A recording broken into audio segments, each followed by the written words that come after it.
Welcome back, segment 2 from Los Angeles. I'm Brad Lamack. This is the very shy, demure. You loosen up a little bit. Yeah. Okay. Sandra Tsing Loh is here. Welcome back to you, wherever you're watching us on the World Wide Web, inside the business of acting. And yeah, I would say, just, you didn't ask me, but a little bit of career advice. I think if you could kind of just not hold back. Okay. Career advice. I think it would be very good. Yeah. Okay, That's I think I'm just giving. you want me to actually start talking. Oh, no. about That was Maverick. mine to you. That's all that's all I wanted to say. I want to take a step back. In the first segment, we were talking, and we will continue to talk about your adventure and your journey through this, because I think it is a wonderful and true perspective of one person's adventure in the business of acting. But there are certainly lessons there for other actors trying to find their own way, and we'll get into that. So I was so happy to read that you were a serious theater arts major in college. But you knew what you want. No, I know. I was like, oh my God, she's like the smartest person that I've ever met. Physics, yes. Yes, I have a degree in physics because my father is Chinese from Shanghai, so Asian father. So we all went into science to begin with, and then I sort of had a breakdown in my senior year where I go, I don't want to do this when I grow up. So I had sort of a 20-year-old meltdown. At Caltech, I was dating a rock bagpipe player in Toronto, so I thought I'd move to Canada and play piano for modern dance classes. So I think many young people have a break from their parents who go, liberal arts, no. Arts, no. You will starve. Don't even do that. Yeah. But I think it's an important break for young people to do, to say, I want this so badly. I will live in the ratty apartment with 12 people and newspapers and whatever to want that dream. But you didn't do that. Well, I sort of did. I broke out of the Caltech. I dropped out of science, and went into liberal arts, grad school, which I like to say, to a Chinese father, liberal arts is like pole dancing. It's like, what? English? No, the shame. I have no daughter. And I got into that for a while, and I enjoyed, and I think that you should follow whatever you're passionate about, whether it's like reading books, writing, and I think even acting is interesting because, now that my kids are in school, I think a lot of their brilliant performers are actually teachers, and it's kind of like, oh my goodness, if some of these kids who are all wanting to be actors went into teaching and sharing that gift with and writing lessons and bringing a vision into the world, that's a really wonderful way to use performance, because I think sometimes when you talk about what acting is in LA, it's certainly driving to a lot of auditions that you don't get, and then the pay, it's like the pay is not very good actually finally,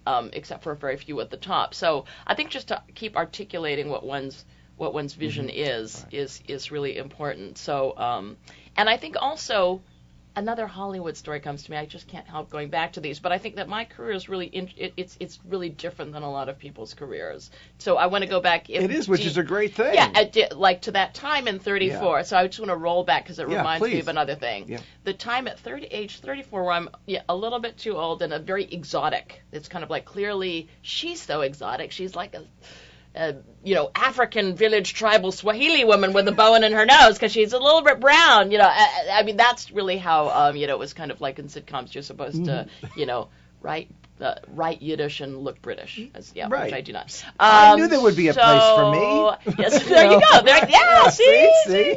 So I remember, I'd done this, and just, I think it is also finding who you are, your journey of finding who you are within and what you can really take. So, and my sense of humor is based on being very much of a maverick and an outsider and making sense of my world. You didn't really mean to use the word maverick, did you? I used it in the creative sense. Sorry about that. Okay. I just wanted to be clear we were on the... Yeah. So here's another Hollywood story for you. So the setup is the HBO workspace, and at the time was a very buzzy HBO place. I'd done kind of a solo show based on my first book, Death Takes a Holiday, Essays from Lesser Los Angeles, which would be about 30-something, kind of poor in LA, kind of broken down dating. It's kind of like a little bit of a late bloomer, you're in your 30s. I do the show at the HBO Workspace, and it was one of those rare evenings where the entire CBS comedy executive office is there, all of them. Whereas often in LA, when you're doing equity waiver theater, which is another topic in and of itself, I remember I'd done one equity waiver show with my friend Barry Yogra a few years earlier, and it was a friend of ours had managed to get the entire ABC comedy team there, really excited. And of course, you look out in the audience, you go, oh no, the entire ABC comedy team is there and no one else. So you have like about 6 nervous executives in the middle of a 71-seat theater going, what? And then one, sad clown sweeping the tumbleweeds in the back. And you go, oh. So usually, by trying to get like the industry and the equity waiver to line up is really difficult. But no, Brad, this is in CBS where they had all come.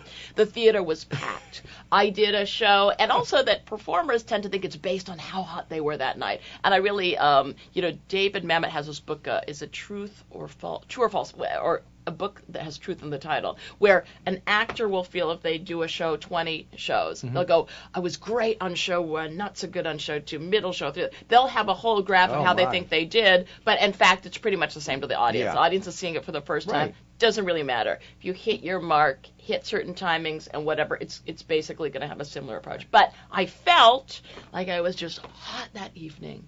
The theater was packed. Everyone's screaming with laughter. The next morning before 10 a.m., the phone call comes in from CBS. And they go, we want a meeting now. We love you. We love your book. We love your life. We want your story. Sitcom based on you. Come in for a meeting Monday. What could be worse? Exactly. I go in with my agent, and now it's a room, and I actually describe this scene. I use the scene in my book, A Year in Van Nuys, where it's like, where you go in, and I feel like in Hollywood I've never given a bad meeting. All my meetings have been outrageous. At the end, we all love each other so much. We're going to go grocery shopping. I've never given a bad meeting, whether or not anything comes out of that, but we're always, at it. Like in New York, they would just cut you off at the balls or whatever. Of course. Say, but in LA, oh, that's so great. Can I learn? Right. So I go into this meeting, but in slow motion, here's what happens. And the executive, who shall remain nameless, I guess for the moment, but it's a webisode, so, I may spill her name by the end. I think she's still working, but out there, but whatever. Anyway, she's an executive who's the daughter of kind of a B-movie actor from television. She's the comedy. Yeah, that one is the comedy executive. Yeah. And so she is the one person who didn't come to my show. Okay. But everybody else is there. They loved it, and they're quoting lines from it like this. And she says, I just think it is so funny that you live in the Valley, because few people know that I grew up in the Valley, too. In fact, I used to work at Dunkin' Donuts, and I wore the cute little Dunkin' Donuts hat. Can you imagine me going, welcome to Dunkin' Donuts? And there's a beat, and the whole room bursts forward into laughter and backwards because she is so funny. Her reminiscence about growing up in the Valley working at is so funny. And I go, that's really funny. I'm thinking, this meeting is going really easily because, and then she tells another story, and then the whole room, oh, God. And it's about 40 minutes into the meeting, and she's telling stories. I'm supposed to be pitching my show, but I felt like at that moment, because of the energy, I felt like I was on a comedy slave galley, rowing like, and you're just trying to get off this of laughing at her jokes. And then finally my agent goes like this, and I brought cards to pitch from. It's like, well, Sandra's very excited about her show. She has to pitch too, which is why you're here. She goes, I know, we'll get to that in the next meeting. I'm like, so we have a couple of meetings that I think I've managed to put together my pitch. Yeah. And it was like Designing Women, but younger with 4 women or something. So I'm just curious. Are you, after that meeting, what are you? Are you pissed off? Are you? I'm sort of giddy in a slightly vague way. I'm sort of giddy and up. Clearly they love me, but I really don't know. Driving home where I go, I guess this is good. They love me enough to feel comfortable to share their own stories. Oh, that's a good way to spin. Exactly. I was spinning it that way, although I don't feel like we really got the business done. But in the next meeting or two, we do hack out something. And they called the next day and said, CBS, gone down to business affairs. I think at that point it would have been $25,000 to write your pilot, which at that time, many years ago, 14 years ago, was like, I'm going to get that. Yeah. But here's the problem. I had said to my slippery agent manager people that if there was a sitcom based on my life, I thought I should be in it. Because I had done a one-person show off Broadway. One would think. One-person show off Broadway. Good New York Times review. I Right. toured the country doing one-person show. So, and I even knew enough to hedge. Do I have to be the star? I don't know. If there are 4 characters, I could be the 4. Or so, I just feel I should be it because that's what I am on the stage. Right.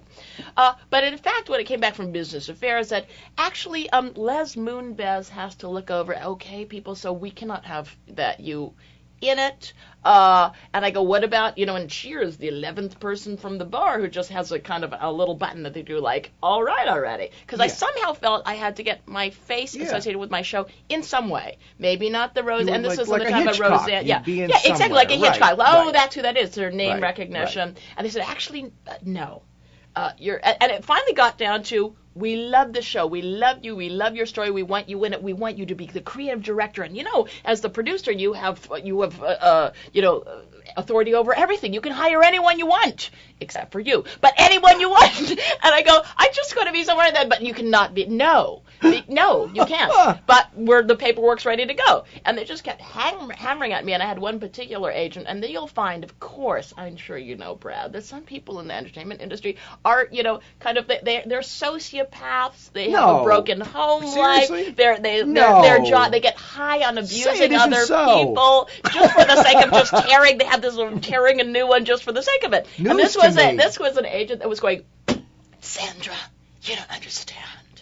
Her name was Maria, or I'm calling her Maria. I'm calling her Maria. Maria has kind of crawled over glass to even get you that first meeting. Do you know how many people she had to, rape, pillage, and murder to even get that meeting with you? Yeah, of course. Now, I told Maria that you might not do it because you're not in it. She is crying. She is upset. She's getting ready to jump off the pier because she crawled over glass to get you those meetings and to tell her stupid Dunkin' Donuts story. Now she's gonna jump off the pier because you, who are nothing. Sandra, this is small. You're smaller. In fact, my thumb and forefinger are going to go like this, how small you are. And then he goes, because you understand, Sandra, this is acting. This is not off-Broadway acting. This is not theater acting. This is not performance art. This is sitcom acting. Television acting. You're going to be right. I mean, it was like, finally I just pulled the phone out of the wall. I just left it and told them, I'm not going to do it. No, I'm not. Business Affairs are drafting up the contract. No, I'm not going to do it. I'm not going to do it. And it felt horrible to turn down that money. Of course. And I needed the money, but this level of abuse of just, can I say fisting? All right, you can edit it like just fisting abuse. And this was not my vision. And I had a little book out. I had, a little book with, and it's kind of like, I'm queen. I'm queen of a shoebox. It is a very small shoebox. But it's a ratty shoebox. But I'm it's queen of my shoebox. Right. I like being queen of my shoebox. And that morning, actually, Morning Edition finally accepted a commentary I'd written for $50. Yeah. $25,000, no. $50, yes. This is the why, and this is about 12 years ago, where it's kind of like, this is the why in my path. Queen of a tiny, ratty shoebox, as opposed to licking the boots of those people who are just horrendous people. Just horrendous people. There are some. Yes. Not here today, but... No! So, by the way, we have more to talk about. Will you come around? We'll stand another segment? Yeah. Okay. By the way, this is not that NPR station in Santa Monica. KCRW? Yeah, no. You can say whatever you want. Can I say fisting? You can say whatever you want. I just think fisting says actually, it all. Yeah. Does it, you think? And it's actually stronger than what you said. Yes, it is. And it would have gone over the heads of... I could probably say fisting. Yeah, you could do that. Yeah. Felching is too far. Yeah, it is. It is. Sandra Tsing Loh is here on Inside the Business of Acting. I'm Brad Lamack. We're in Los Angeles, and indeed you are a maverick. It's how we've changed. Well, I own it. Come on. We're coming back. Sandra will be here for segment 3. We hope you will join us as well. Thanks.